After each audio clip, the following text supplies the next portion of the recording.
Today on Sustainapreneur Podcast, we're going to be talking about how job security is a thing of the past and why that's a good thing. We're bridging the gap between business and sustainability, so stick around.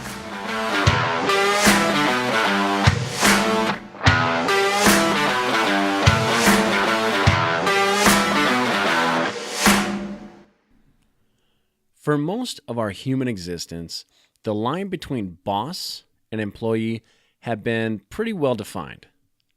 Someone gets hired on, looking for some long-term employment, with some medical insurance, maybe a retirement plan, a pension, and some other goodies. But if you haven't noticed, those kinds of jobs really haven't been popping up on the radar lately. And why is that? Well, it's a long story, but I'll try to make it as short as possible.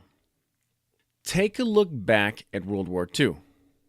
Now, right before the war, America, Europe, and Japan were three of the most industrialized nations in the world.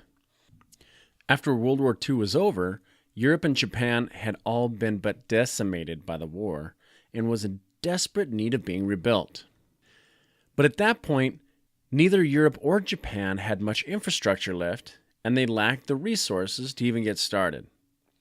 So America was in a fortunate, a very fortunate position to be able to be the supplier to the world with everything it needed to be rebuilt. And the world was hungry to get back on track. That's where you got the good times of the baby boomers of the 1950s. Things were pretty good in America, let me tell you. So good, in fact, that companies had to compete with one another just to get employees. Labor was in high demand, and people could practically ask whatever they wanted to. And to be competitive, companies started throwing in things unheard of before.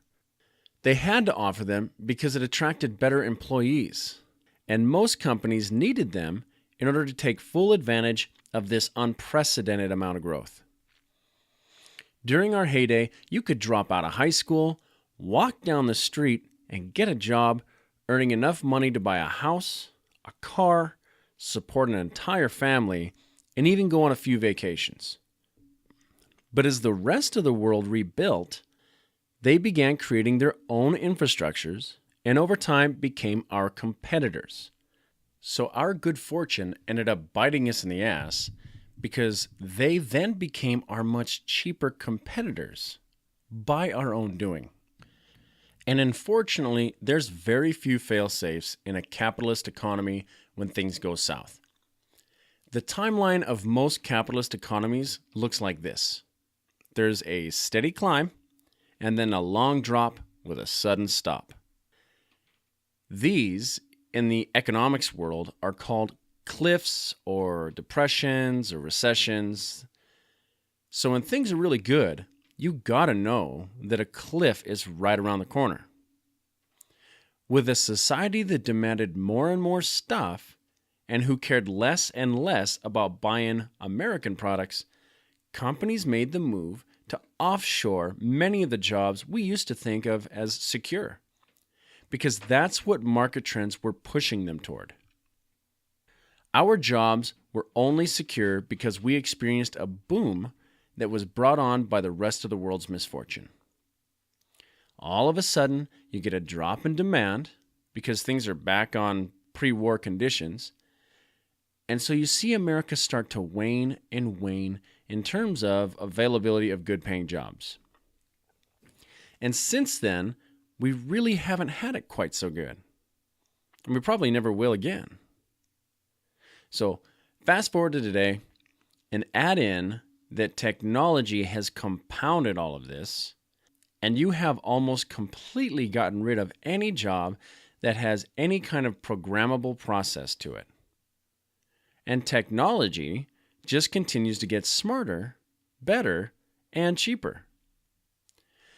So what's a worker to do since job security seems to have all but vanished?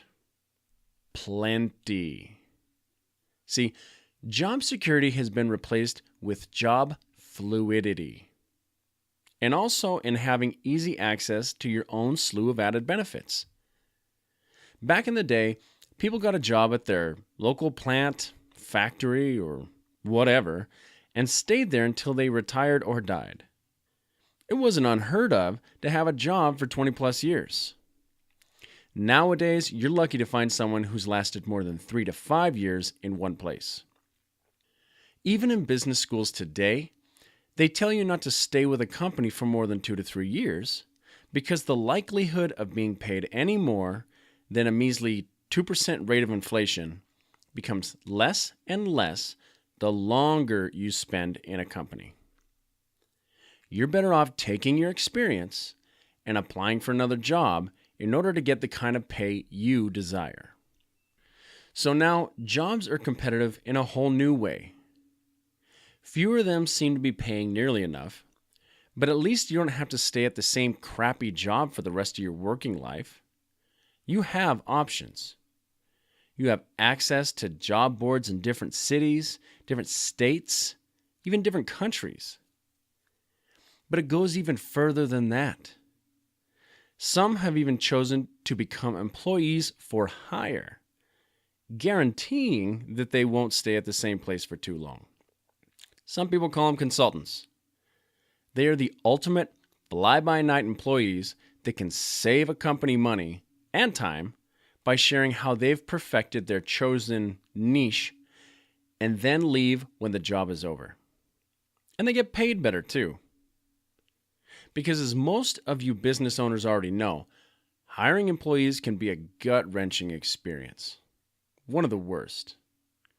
Hiring a consultant mitigates most of the burden involved in hiring someone and has the added benefit, if they're a good consultant, of automating a process that may have otherwise taken 1 or maybe 2 full-time staffers.